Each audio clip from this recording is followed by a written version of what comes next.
যে মানুষকে কষ্ট দেয়, মানুষের বিশ্বাস নিয়ে খেলে, মানুষকে ধোঁকাবাজি করে তার মনটাকে ভেঙে চুরে চূর্ণ বিচূর্ণ করে দেয়, তাদের জীবনের সবচেয়ে বড় আযাব হচ্ছে এদের কবরের আযাব মাফ হয় না।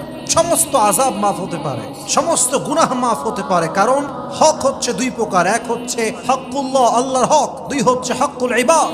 যে বান্দা আল্লাহর হক নষ্ট করে, আল্লাহ চাইলে তাকে মাফ করতেও পারে, কিন্তু যেই বান্দা আরেক বান্দার হক নষ্ট করে, ওই বান্দা যতক্ষণ পর্যন্ত মাফ না করে তার গুনাহটা মাফ হয় না।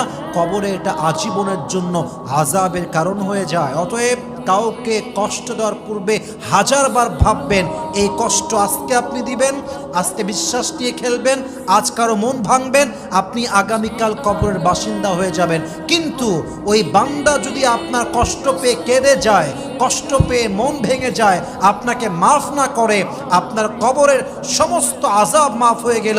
এই আযাবটা যতক্ষণ পর্যন্ত সে মাফ না করবে, এটা কোশ্চেন কালেও ক্ষমা হবে না। ঠিক কিনা বলেন?